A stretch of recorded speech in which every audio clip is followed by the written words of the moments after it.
অন্তর্বর্তীকালীন সরকারের সাবেক উপদেষ্টা মাহফুজ আলম নিজের ভেরিফাইড ফেসবুক অ্যাকাউন্টে একটি আলোচিত পোস্ট শেয়ার করেছেন। পোস্টটি ঘিরে সামাজিক যোগাযোগ মাধ্যমে নতুন করে রাজনৈতিক আলোচনা শুরু হয়েছে। শেয়ার করা পোস্টে দাবি করা হয়, গত 2 বছরে দেশের ডানপন্থী রাজনীতির একটি অংশ কথিত ফার রাইট গোষ্ঠীগুলোকে বিভিন্ন রাজনৈতিক উদ্দেশ্যে ব্যবহার করেছে। পোস্টের শুরুতেই লেখা হয়, খেলা শেষ, খোদা হাফেজ। এরপর অভিযোগ করা হয়, নির্বাচনী লক্ষ্য অর্জনের পর এইসব গোষ্ঠীকে এখন আর প্রয়োজন মনে করা হচ্ছে না।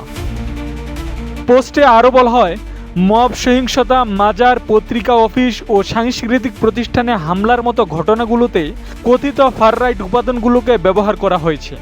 একই সঙ্গে অভিযোগ করা হয়, অনলাইন ও অফলাইনে বিভিন্ন ধরনের ডিজিটাল মব এবং নৈরাজ্যের মাধ্যমে জুলাইয়ের আন্দোলনকে একটি নির্দিষ্ট আদর্শিক রূপ দেওয়ার চেষ্টা করা হয়েছে। তবে এসব অভিযোগের পক্ষে পোস্টে কোনো নির্দিষ্ট তথ্য প্রমাণ বা সংশ্লিষ্ট ব্যক্তি ও সংগঠনের নাম উল্লেখ করা হয়নি। পোস্টের লেখক আরও দাবি করেন, তিনি গত বছরের শুরু থেকেই কথিত ফার রাইট গোষ্ঠী ও ডিজিটাল মবের বিরুদ্ধে অবস্থান নিয়েছেন।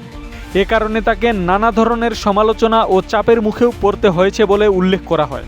পোস্টের শেষাংশে লেখা হয়, সামনের দিনগুলি সবার জন্য রিকগনিং এর। এই মন্তব্য নিয়েও সামাজিক যোগাযোগ মাধ্যমে বিভিন্ন ধরনের প্রতিক্রিয়া দেখা যাচ্ছে।